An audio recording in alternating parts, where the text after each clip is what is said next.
Good evening. The news is out.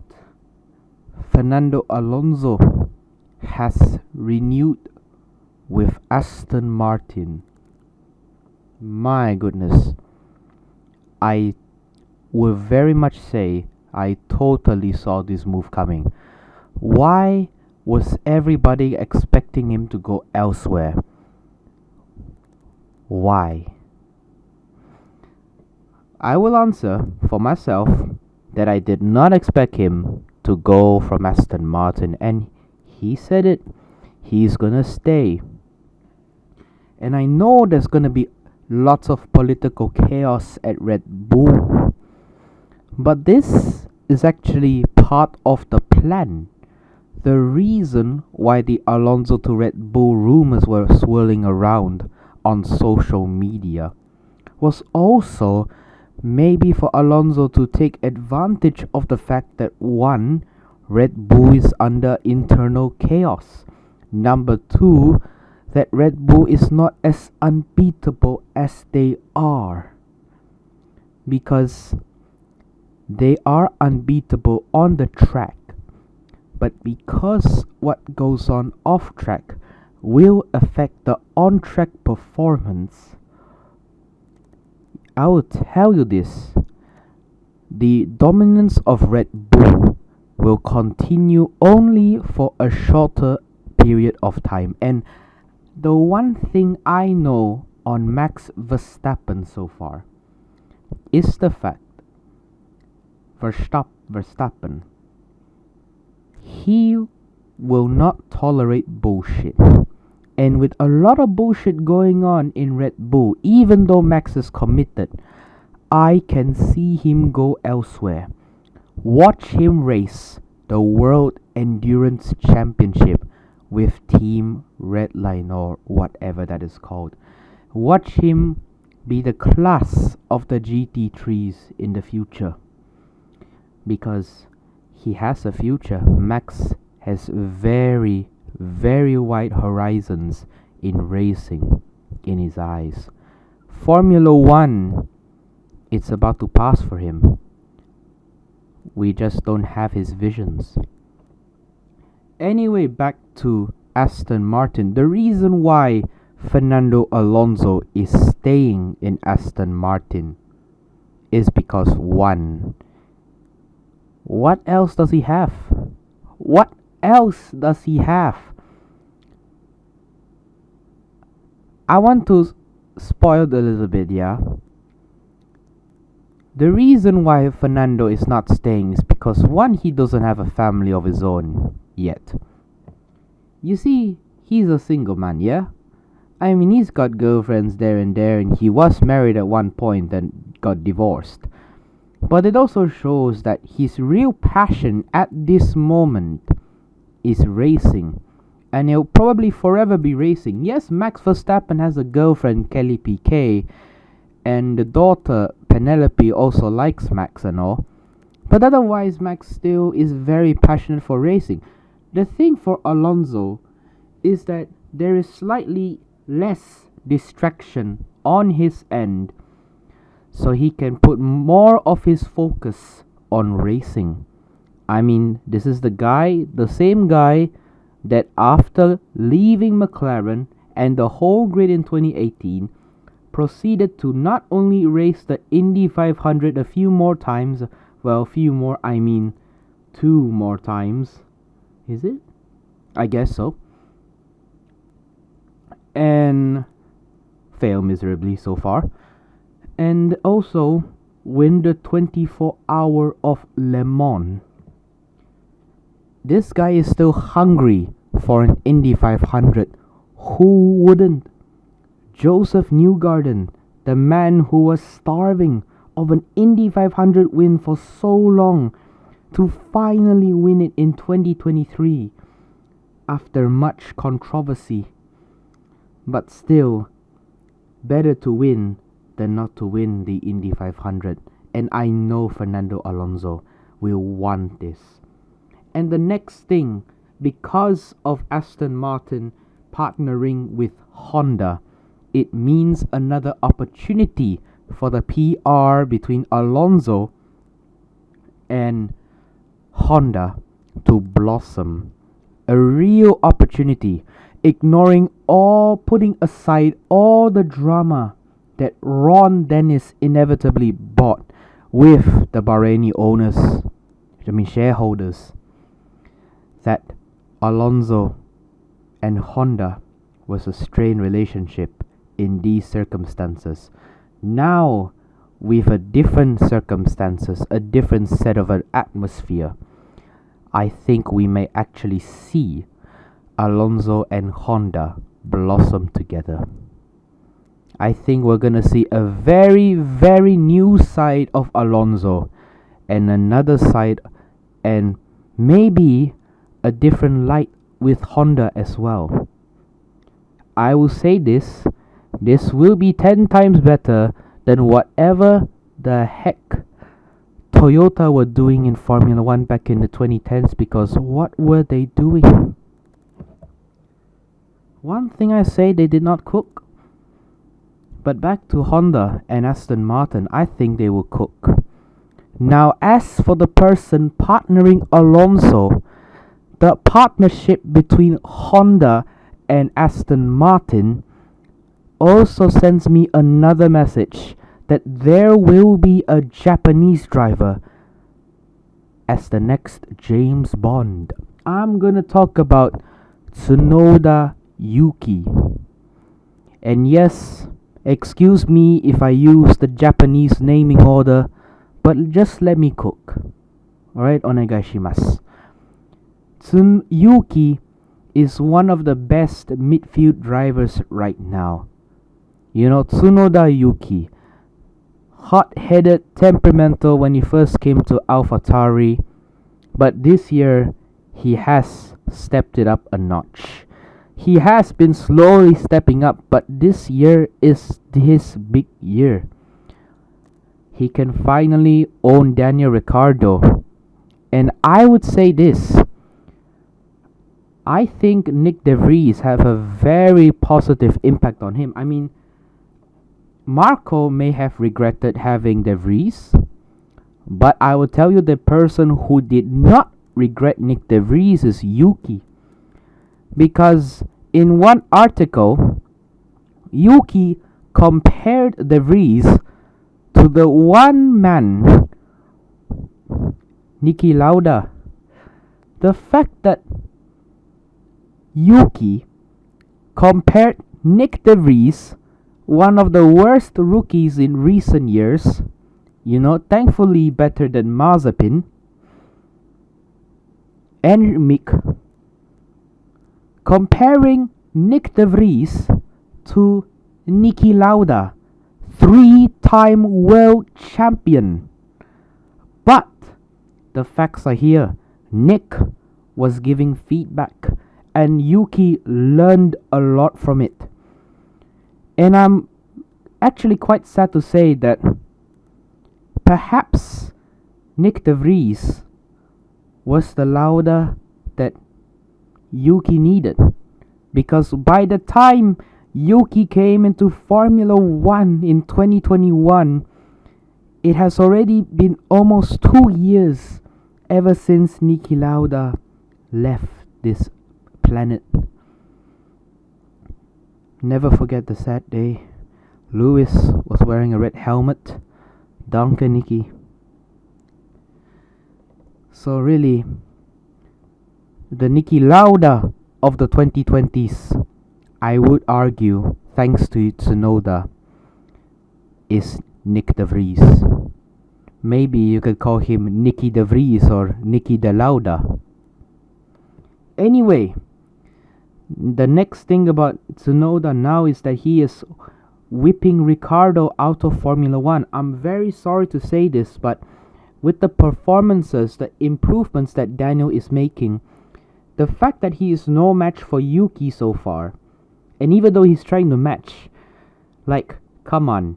The fact that Yuki is more adaptable, I mean, he should continue to drive oversteer no matter what, to be frank, and outclass Ricciardo in what Ricciardo prefers to drive.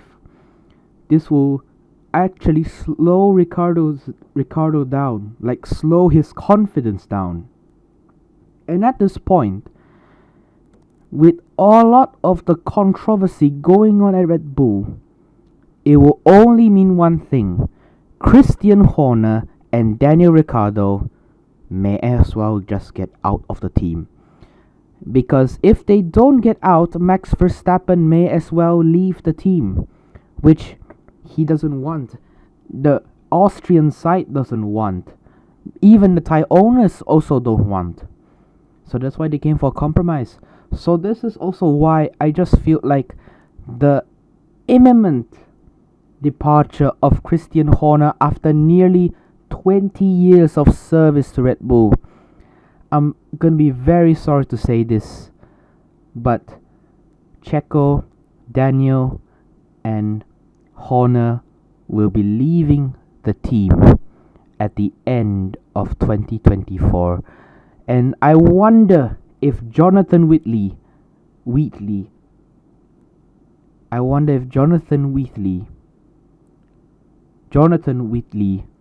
can step up and become the team principal of Red Bull.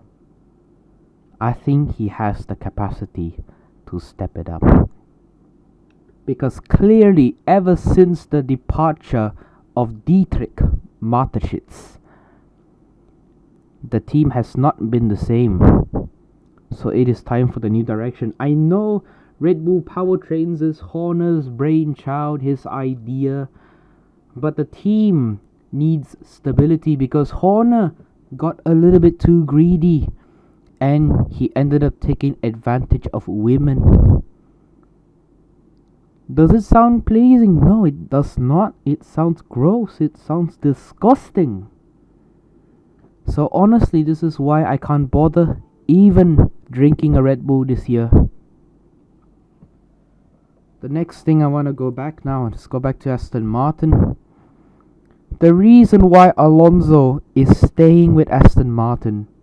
Another reason will also be, besides the partnership, besides the promise, the long-term commitments that he is going for, and also besides the potentially more dangerous partnership.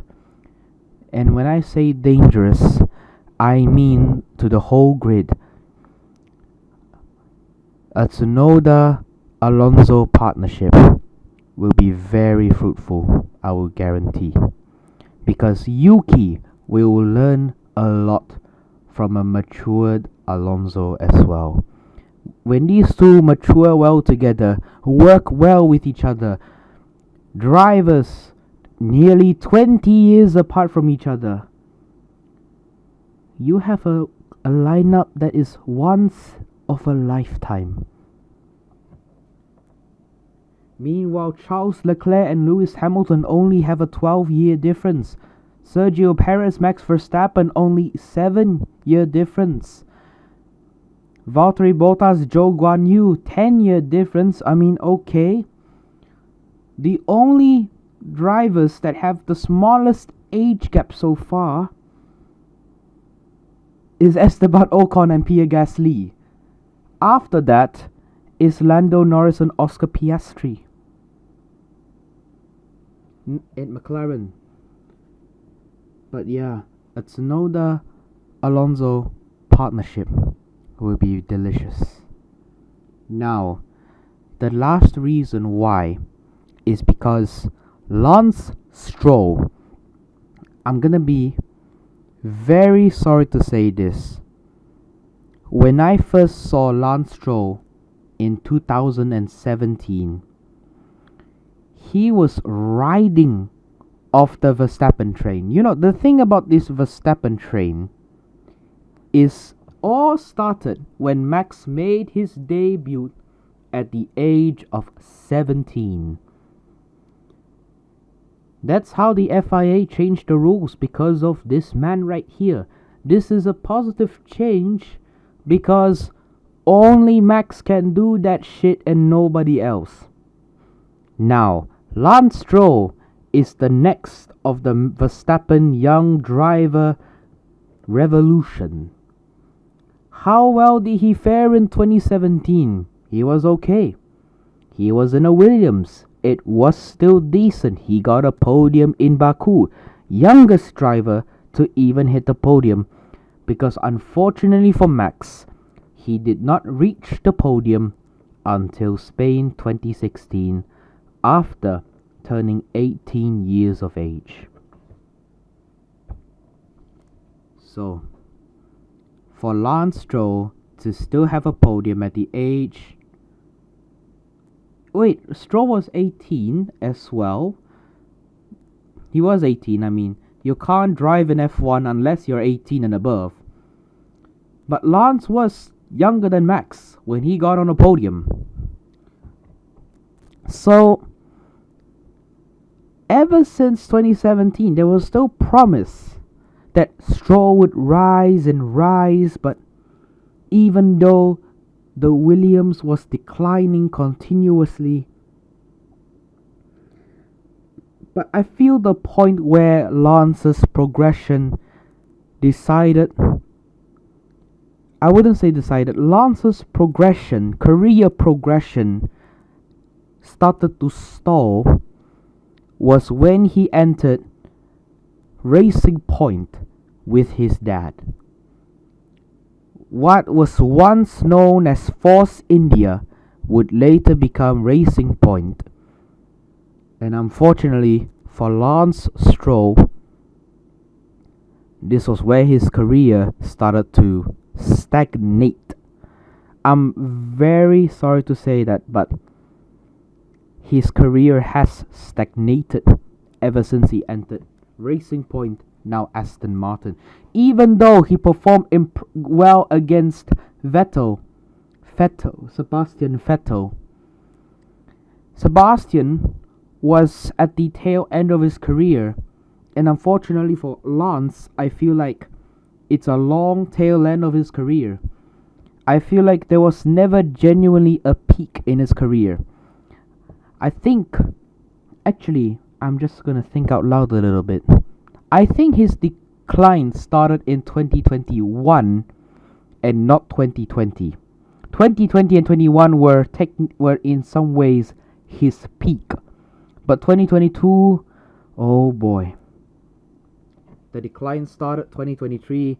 It got amplified when Alonso joined, showing that there is a gulf between the two of them, and it's going to continue this year. And I'm sorry to say this, but this may as well be Lance's final year, because there will be one category that will suit him the best: the World Endurance Championship.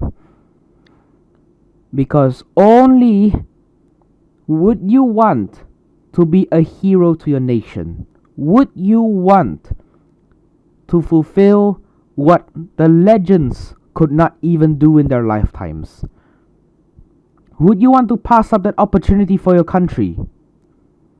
I would say no. I would not pass up.